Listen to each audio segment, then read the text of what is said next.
그래서 오늘 요절 말씀 12절, 13절 말씀 다시 한번 암송하는, 아주 쉬우니까 암송하는 마음으로 같이 읽겠습니다. 시작. 어떤 길은 사람이 보기에 바르나 필경은 사망의 길이니라. 웃을 때에도 마음에 슬픔이 있고 즐거움 끝에도 근심이 있느니라. 아멘. 네, 감사합니다. 여러분, 우리가 잘 아는 실존주의 철학자 중에서 철학자를 오늘 얘기하니까 조금 저하지만 장폴 사르트르라는 프랑스의 철학자가 있습니다. 여러분 잘 많이 들어보셨을 거예요. 근데 그분 다른 거는 다 모르겠는데 그 말씀만은 기가 막힌 말씀을 하셨어요. 뭐라고 말씀하셨냐면 Life is a sea between B and D. B와 D 사이에 C다. 인생은, 삶은 그렇다. 사르트르가 한 말 중에서 제가 최고로 꼽습니다. 뭐냐면 C는 뭐냐면 choice고 B는 birth고 D는 death입니다. 그러니까 life is a sea between B and D. 그래서 birth and death입니다. 그러니까 인생이라는 것은 결국 뭐냐? 태어나서부터 죽는 데까지 뭐냐? 선택이다. 하고 이렇게 얘기를 했어요. 그래서 참, 이게 참 엄청난 말을 했구나 하는 거를 우리가 알 수가 있죠. 많이 회자되는 말이죠. 그러니까 참 우리가 신앙도 말입니다. 우리 초이스입니다. 선택이에요. 우리는 물론 하나님께서 우리를 인도하셔가지고 하나님의 백성으로 우리 태중에서 우리를 아시고 우리를 인도하신 건 같지만, 그러나 우리의 의지를 가지고 우리가 선택해야지만 예수를 우리가 믿는 것도 선택이고, 그리고 정말 올바른 길을 가는 것도 선택입니다. 그래서 우리 오늘 말씀 가운데 아주 너무나도 중요한 말씀, 이게 너무나도 핵심적인 말씀이기 때문에 이 말씀 꼭 기억을 해야 됩니다. 어떤 길은 사람이 보기에 바르나, 그렇죠? 필경은 사망의 길이라. 그렇죠? 어떤 길은 좋아 보이지만 사망의 길이다. 그래서 웃을 때도 마음에 슬픔이 있다. 아무리 웃는다고 해도 그 마음에 슬픔이 있을 수밖에 없다. 그리고 즐거움의 끝에는 근심이 있느니라. 이게 참 심오한 그러한 진리의 말씀입니다. 여러분, 우리가 좁은 길을 선택한다는 게 얼마나 힘든 일이에요. 그렇죠? 우리 주님도 말씀하셨잖아요. 마태복음 7장에 보면 좁은 길은 정말 우리에게 힘든 길이고, 그리고 훈련이 필요한 길이고, 너무나도 어려운 길이라는 것을 알 수가 있습니다. 그렇기 때문에 그것을 선택하는 것이 쉽지가 않다는 것을 말씀을 하고 있어요. 그런데 우리가 우리 잠언 16장 한번 보십시다. 16장. 우리 한번 이건 찾아보고 읽을 필요가 있어서 제가 찾아봅니다. 같이 찾아봐요. 16장 2절입니다. 16장 2절. 같이 읽습니다. 시작. 사람의 행위가 자기 보기에는 모두 깨끗하여도 여호와는 심령을 감찰하시느니라. 그렇죠. 그 다음에 잠언 12장 하나만 더 찾습니다. 12장, 잠언 12장 15절입니다. 잠언 12장 15절.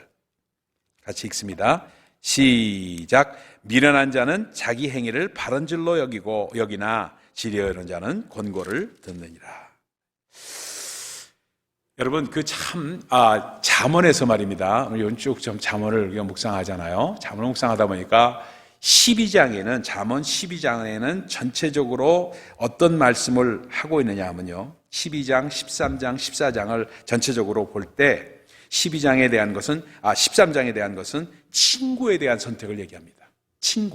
친구를 어떻게 선택해야 되느냐. 주변에 같이 이렇게 교제를 나누고 하는 올해 동반자는 어떤 사람이 되어야 되는가? 그리고 어떻게 해야지 우리 그 마음 가운데, 우리 심령 가운데 인권이 있느냐? 이 13장의 말씀입니다. 13장에. 그리고 14장에 가서 인생이라는 것을 설계할 때 어떤 길을 선택하느냐 하는 것을 전체적으로 말씀하고 있는 것이 14장입니다. 그러다 보니까 13장에는 복된 입술을 갖는 사람, 입에서 나오는 말이 정말 복된 사람들, 그를 저 주변에 두는 것이 필요하다. 그런 말씀하시면서, 그리고 또 하나 중요한 거래요. 부지런한 자와 사귀지 게으른 자와 사귀지 말라고 그럽니다.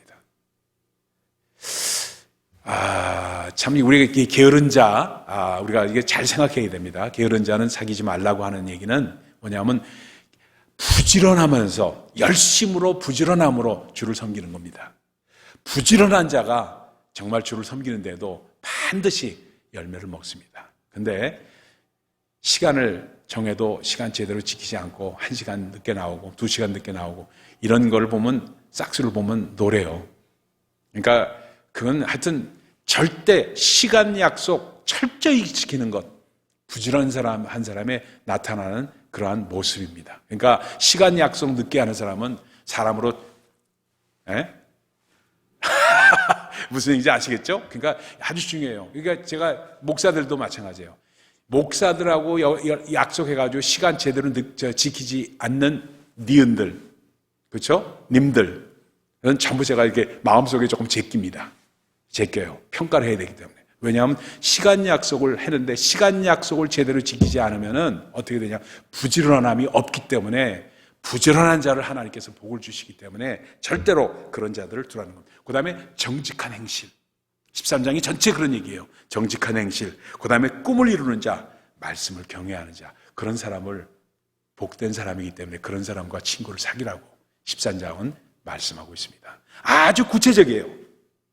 그러면서 14장에 넘어와가지고 인생이라는 집을 설계하는 그 길을 어떻게 할 것이냐. 정말 우리가 지혜로운 건축을 하는데 지혜로 건축하고 명철로 견고하게 하고 지식으로 채우고 하는 일을 하라 하는 말씀을 하고 있습니다. 그런데 그런 와중에 어떤 길은 사람이 보기에 바르게 보이지만 필경은 사망의 길이다 하는 말씀, 아주 너무나도 중요한 말씀이기 때문에 이 말씀 잠깐 드려야 되겠어요. 왜냐하면 예를 들어서 우리가 교단이 지금 너무나도 시끄럽습니다. 시끄러워요. 솔직하게 말씀드립니다. 그래서 시끄러워서 올해 내년도에 교단이 이제 2024년도 총회 때 교단이 분리될 가능성이 있고 분리되지 않을 가능성이 더 커져요. 근데 그 이슈는 간단해요. 동성연애는 어떻게 할 거냐 하는 문제예요. 그래서 동성연애 그대로 지지하면은 그냥 UMC에 남아있고, 그래서 지지하자 하는 쪽으로 가고 있습니다. 그래서 동성연애를 지지하지 않으면은 그러면 어떻게 할 거냐? 교단을 떠나거나 그냥 하거나 뭐 해야 된다. 그러면 어떻게 할 거냐 하는 문제가 이제 우리에게 아주 현실적으로 다가왔습니다. 우리 결정을 내려야 되는 입장입니다. 근데 어떤 이런 생각을 할 수가 얼마든지 있어요. 왜냐하면 우리는 마음 가운데 인정하지 않으면 되지 뭐 교단이 인정하는 거 우리 따질 거 뭐 있나 하는 생각을 하는 것이 주변에 있는 큰 교회 중에 한 교회가 그런 식으로 해서 그렇게 지금 있는 그런 교회입니다. 그래서 우리가 잘 알아요. 근데 정말 우리가 마음 가운데 분명하게 생각해야 될 게 있어요. 어떤 길은 사람이 보기에 바른, 우리 교회도 이런 문제가 있어요. 이 교회가 그래도 우리가 200만 불 이상 되는 교회인데, 이거 거저 받았는데, 교단에서. 이거 지키기 위해서도 우리가 그걸 중심으로 해서 우리가 결정을 해야 되지 않겠습니까? 그래서, 지키면은 얼마나 좋은 것입니까? 그러니까 그렇게 하기 위해서 우리가 조금 양보할 건 양보하고, 이렇게 얼마든지 생각할 수 있습니다. 그걸 또 나무라려고 하는 것도 아니에요. 근데 어떤 길은 사람이 오기에 바르지만 필경은 사망의 길이라고 말씀을 했기 때문에 저는 여러분에게 말씀드립니다. 설사 만약에 하나 우리가 지키려고 최대한도로 노력하다가 만약에 이걸 놓치고 버리는 한이 들어도 저는 떠납니다. 저는 떠나요. 그렇기 때문에 분명하게 여러분에게 목사로서 말씀을 드립니다. 그렇기 때문에 우리가 교회가 어떤 태스크포스에서 어떤 결정을 할지는 저는 모르겠습니다. 그래서 그걸 우리가 전부 해야 됩니다. 열심히 해야 됩니다. 그러나 분명한 것은 뭐냐면요. 이래요. 어떤 동성연애자들은 이런 얘기를 해요. 동성연애만 죄입니까? 성경에서 사실 도둑질하고 간음하고 거짓말하고 속이고 다 죄 아닙니까? 근데 교회에서 그런 거는 그냥 놔두면서 왜 동성연애만 갖고 안 된다고 얘기합니까? 말은 참 맞게 그렇게 들려요. 얼마나 맞는 얘기인지 몰라요. 잘 들립니다. 근데 언제 교회에서 도둑질하고 간음하고 그리고 남을 속이고 그걸 인정했어요? 인정 안 합니다. 인정 한 번 한 적도 없어요. 그래서 그러면 징계하라고 그랬죠. 그렇죠? 그리고 정말 잘못된 걸, 그러나 잘못을 저지른 사람이 회개하고 돌아오면 용서하는 것이 교회입니다. 그렇죠?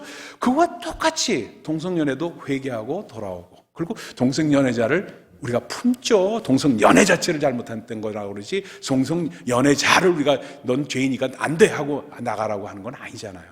품죠. 그리고 정말 용서하고 있죠. 그러나 그것 자체는 잘못됐다는 것을 선포하는 것이 교회 아니에요?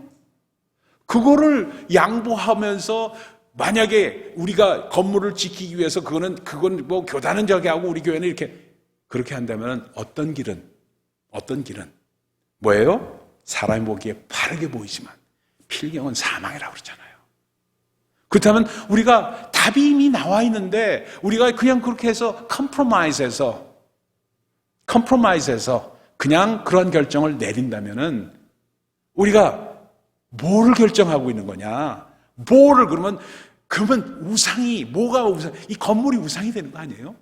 어찌 보면요. 그러니까 그러한 어떤 하나님의 말씀 가운데 뭐가 선언이 되어 있으면 그걸 갖고 자꾸 말씀에 대한 도전을 해서 어떻게든지 그걸 이렇게 내 뜻에 맞게 그거를 해석하려고 하는 그런 행위를 멈추라는 겁니다. 그게 오늘 말씀이에요. 어찌 보면요.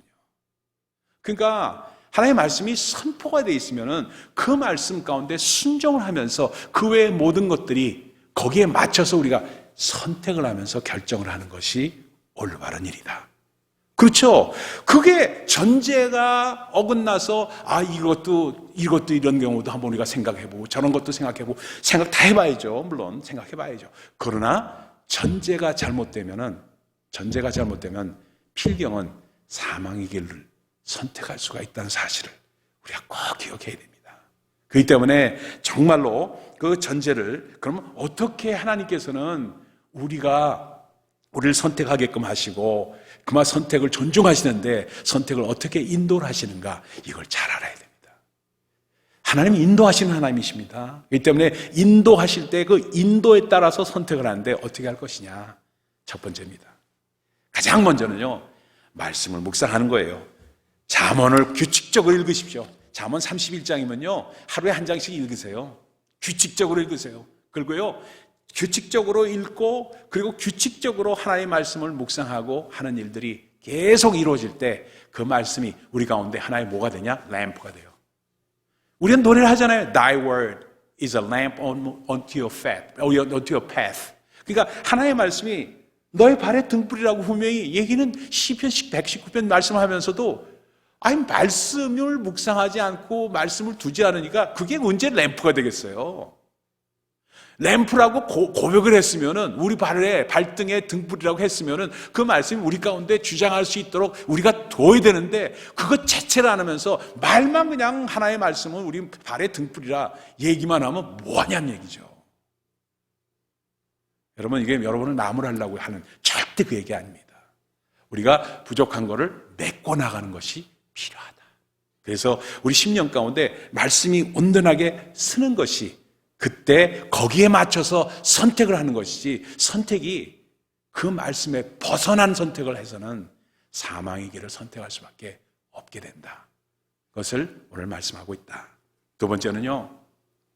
여러분이 존중하고 정말로 리스펙트하고 이 사람 말은 정말 내가 마음 가운데 담아둘 사람이 있다 하면은요. 그분은 여러분의 마음 가운데 스승이 되는 사람들입니다. 그게 담임 목사가 될 수도 있고 그게 여러분 주변에 있는 장로님이 될 수 있고 남편이 될 수 있고 아내가 될 수 있고 누구든지 상관없어요. 그분이 정말 마음 가운데 리스펙트하게 된다. 그분의 권고를 들으셔야 됩니다. 그 다음에 친구 선택을 아까 왜 친구 말씀 많이 했냐면 13장에 그걸 말씀하고 있어요. 이 말씀 주기 전에 13장에서 친구 선택을 잘하라고 말씀을 하고 있습니다. 친구 선택을 조심하면서 주 안에서 정말로 그 길을 같이 가는 겁니다. 그러면서 삶의 현장에서 오는 삶에서 환경에서 오는 책망이 있고 질책이 있으면 조심하게 받아들이는 겁니다. 자, 이제 마지막으로 정말 결론적으로 가장 중요한 오늘 짧게 오늘 홈레스들 섬기러 가는 날이기 때문에 길게 할 수가 없어서 짧게 이 말씀 드립니다.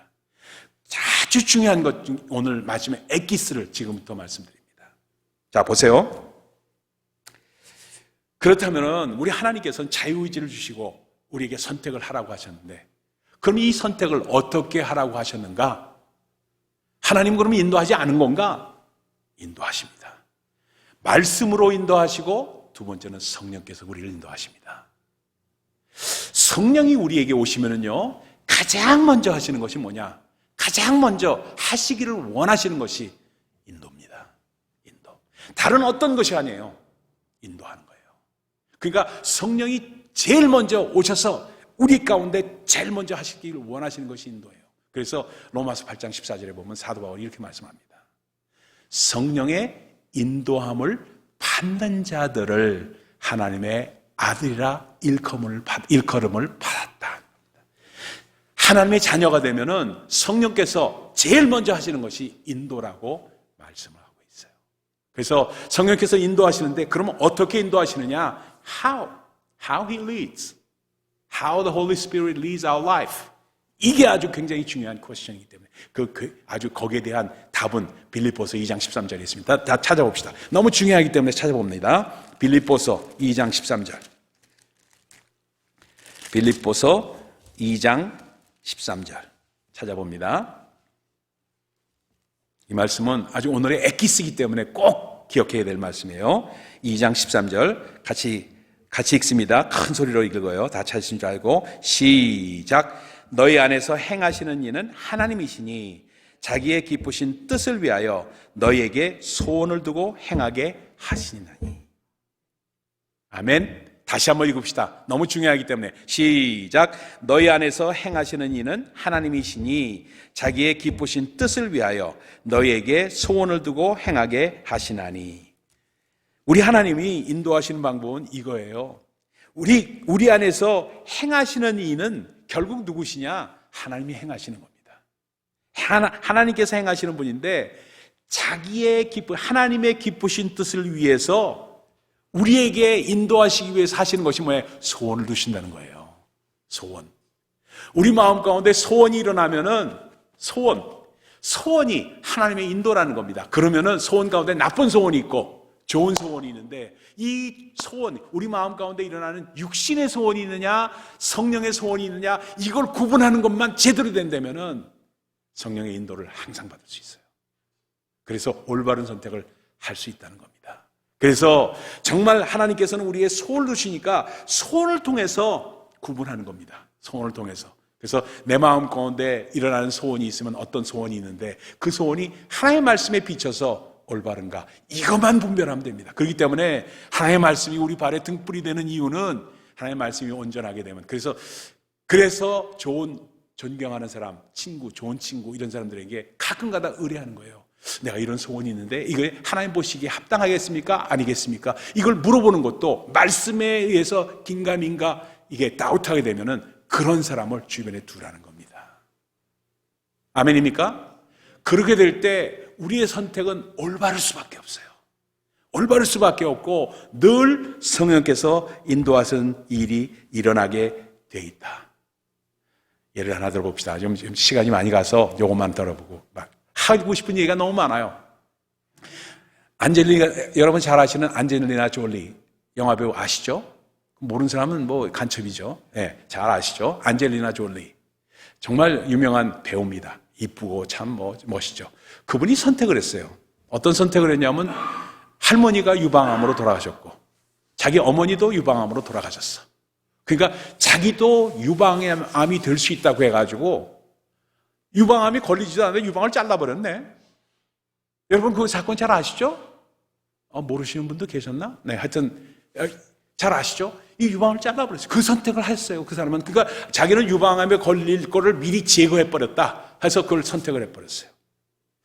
그래서 제가 그 말을 듣고 참 that's a foolish choice 하고 생각을 했습니다. 왜 그러냐면요, 아직 일어나지 않은 일을 갖다가 미리 일어날 것이라고 생각해서 자른다는 거는, 그거는 너무 삶을 말입니다. 우리의 삶은 하나님께서 우리에게 주셨을 때 그 삶을, 길을 우리가 파티시페이트해서 하나님과 동행하는 삶이지 지나치게 엔티시페이트하는 삶이 아닙니다. 우리가 미리 일어날 거를 예견해서 미리 엔티스페이스해서 우리가 어떤 결정을 내리는 거라고 우리 하나님께서는 절대 말씀하지 않으세요. 그냥 파티시페이트 하면서 one at a time 결정 내리는 겁니다. 근데 그분은 지나치게 그냥 앞으로 나가버리고 말았어요. 저는 그렇게 생각해요. 믿음으로 선택할 때 정말 우리의 DNA가 안젤리나 졸리처럼 어머니가 다 DNA가 그렇게 돼서 자기도 걸릴 것이라고 생각하지 그런 생각 안 하는데 물론 그럴 수도 있어요. 의학적으로. 그러나 정말 요즘에 말씀드린 대로 뭐라고 얘기를 하냐 하면은 바로 후성 유전자학이라는 것이 각광을 받고 있어요. 내 삶의 육체적인 환경, 마음의 환경을 바꿔나가면은 내 DNA가 그런 DNA가 있지라도 DNA를 바꿀 수가 있다는 거예요. 염색체를 바꿀 수가 있다는 겁니다. 그러니까 내 할머니가 유방암이고 내 어머니가 유방암일지라도 나는 유방암에 걸리지 않는다. 거기에 따라서 내 육체적인 환경과 마음의 환경을 바꿔나가기 시작하면은 이길 수가 있다는 것을 타임즈에서 2010년도에 대서특필에서 나온 것이 뭐냐? 후성 유전자학입니다. 그러니까 제가 왜 이런 말씀을 드리냐면 믿음으로 우리는 살아가는 사람들입니다. 그러니까 그 선택을 우리의 믿음에 맞게 그리고 말씀 가운데 성경께서 인도하신 가운데 우리의 소원을 올바른 소원을 두고 따라갈 때 올바른 초이스를 할 수 있다. 이 말씀을 드리고 싶고 너무나도 소중하기 때문에 이 말씀드립니다. 기도합니다.